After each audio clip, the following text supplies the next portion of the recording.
Hello दोस्त, virtuous channel में आपका स्वागत है। अभी डिफरेंट आरआरबी बैंक्स में डीवी मेल के रिगार्डिंग मेल मिल रहे हैं, ज्वाइनिंग के रिगार्डिंग मिल रहे हैं। कुछ बैंक्स में डीवी और ज्वाइनिंग साथ साथ हो रही है, मतलब साथ इन द सेंस कि मतलब उसी के विद इन ए वीक।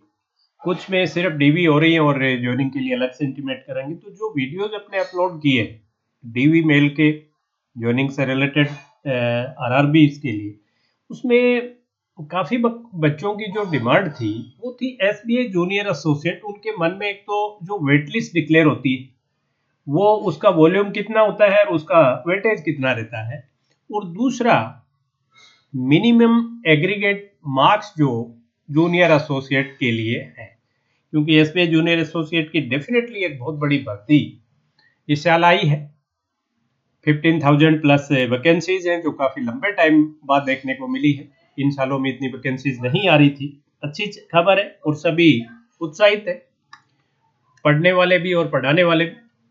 तो इसमें दो चीज है, जैसे मैं बताऊं, एक तो वेट लिस्ट का जो वॉल्यूम है वो उसमें वो आप अगर नोटिफिकेशन में देखेंगे तो वो लिखते हैं अप टू 50%, लेकिन मैंने अब तक मैं जब से कवर कर रहा हूं मैं देखा कि करीब करीब 50% ही डिक्लेयर करते हैं। मान लो ये जैसे 15,000 अगर वैकेंसी है तो कैटेगरी वाइज ये 7,500 प्लस 1,500, मतलब ये रिजर्व लिस्ट में होंगे और ये प्रोविजनली सेलेक्ट हो जाए 15,000 और कैटेगरी वाइज। लेकिन इसमें क्या होता है कि कुछ कैटेगरीज ऐसी हैं, जैसे बहुत स्टेट में, भाई जैसे मैं देख रहा हूं, जैसे गुजरात स्टेट है, गुजरात स्टेट में आप देखोगे कि जो एसटी का बैकलॉग चल रहा है और अच्छा खासा बैकलॉग चल रहा है।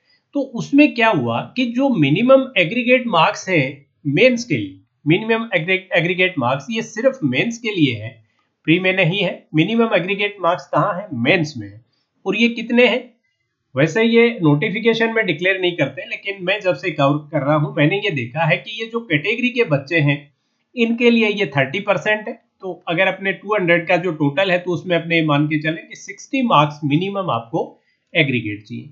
और जो अनरिजर्व और ईडब्ल्यूएस के बच्चे हैं उनके लिए ये 35%, उनके लिए 70 मार्क्स है। हाँ, ये उसमें नोटिफिकेशन में है कि जो ओवरऑल कट ऑफ या और एग्रीगेट जो मिनिमम रिक्वायरमेंट है उसमें कैटेगरी को 5% का रिलैक्सेशन, बट कितना है ये उन्होंने नहीं दिया है। लेकिन अब तक जो देखने में आया है वो हमेशा यही आया है कि 60 मार्क्स से नीचे का कैटेगरी में सिलेक्शन नहीं दिखा कभी, और 70 से नीचे का आपके अनरिजर्व्ड ईडब्ल्यूएस कैटेगरी में किसी भी स्टेट का नहीं। तो ये 1500 प्लस 7500 ये जैसे होंगे।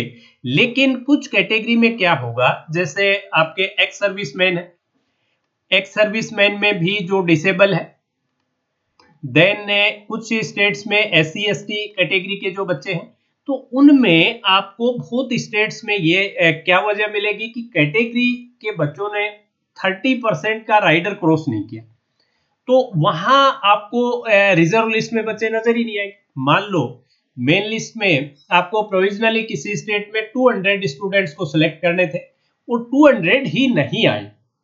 जैसे आप साउथ इंडिया की तरफ आप जाएंगे तो जो एक्स सर्विसमैन और एक्स सर्विसमैन डिसेबल है उनके लोग नहीं मिलते हैं उनको, और वो खाली रह जाती है। मतलब मिलते क्यों नहीं है? क्योंकि वो 30% का राइडर क्रॉस नहीं कर पाते। जो minimum aggregate cut off for mains है वो ही कट ऑफ नहीं कर पाते, तो उसके ओबियस है रिजर्व लिस्ट तो आने का प्रश्न ही नहीं है जब मेन जो प्रोविजनल जो सिलेक्शंस है वही पूरे नहीं हुए। और कुछ स्टेट में एससी एसटी की भी ऐसी नौबत आ जाती है, इन जनरल नहीं आती लेकिन कुछ में आ जाती है। पेपर का लेवल ठीक होता है एसपी क्लर्क मेंस का, और ये 30% वाला राइडर क्रॉस नहीं होता है। तो ये दो चीजों के लिए आप पूछ रहे थे, एक वेट लिस्ट का वॉल्यूम, तो ये करीब करीब मैंने 50% देखा। और एक चीज मैं आपसे और शेयर करना चाहूंगा कि मैंने जो इन जनरल देखा है, जो 50% का जो ये जो है 50% जो वेट लिस्ट है, इसमें से क्लियर भी काफी हो जाता है। लास्ट ईयर जैसे आप देखेंगे तो आई थिंक 8,000 कुछ 8,000 के आसपास वैकेंसीज थी, और पहली वेट लिस्ट थी वो भी शायद 23-2400 के आसपास थी। मतलब पहली जो वेट लिस्ट का जो वॉल्यूम था वो भी अराउंड 30% फर्स्ट वेट लिस्ट। तो आप उससे अंदाजा लगा लीजिए कि जो 50% की जो वेट लिस्ट है उसमें भी पॉसिबिलिटी काफी अच्छी होती है कि वो क्लियर हो जाए। तो आई थिंक ये दो। अब मैं आपको एक बार वो दिखा भी देता हूं, जैसे आपके इसमें भी है ये मैंने वो आपका नोटिफिकेशन इस साल का खोल रखा है। तो ये देखिए वेट लिस्ट का क्या दिया है, ये wait list of up to 50% vacancy state wise. तो ये स्टेट वाइज भी होती है और कैटेगरी वाइज भी होती है। will be maintained. Candidate will be released from the waitlist on quarterly basis against non-joining and resignation out of the current batch only, subject to the candidates securing minimum qualifying marks as may be stipulated by the bank for selection. This waitlist will be valid for a period of 1 year from the date of declaration of final result. जो आपका SBI clerk mains का जो result आएगा उस date से 1 साल तक वो वैलिड रहेगी। और वेट लिस्ट में वही बच्चे रहते हैं जो मिनिमम एग्री, भाई एक तो वो 50% का राइटर भी क्रॉस करेंगे कि भाई जो जितना वॉल्यूम था उस कैटेगरी का उसकी वो 50%, जैसे 200 वैकेंसी तो अगले 100 में वो आए, और साथ ही वो मिनिमम कट ऑफ है उसको भी क्रैक करे। दोनों चीजें होंगी और वो 1 साल तक क्वार्टरली बेस पे कभी 3 वेट लिस्ट आ जाती, कभी 4 आ जाती, कभी 4 नहीं भी आती, 3 तो करीब करीब आती हैं हर साल। और ये उस बैच का रेजिग्नेशन, मतलब उस बैच के लिए जैसे अभी जो 15,000 या 14,900 या 16,000 जो भी बैकलॉग मिला के वैकेंसीज है उसमें से जो बच्चे ज्वाइन नहीं करेंगे वो वेट लिस्ट क्लियर होंगी धीरे धीरे, और या जो बच्चे ज्वाइन करके रेजिग्नेशन दे देंगे इसी बैच के ये ध्यान रखना, तो उसमें से ये वेट लिस्ट निकलती है और वेट लिस्ट का वॉल्यूम अच्छा खासा होता है।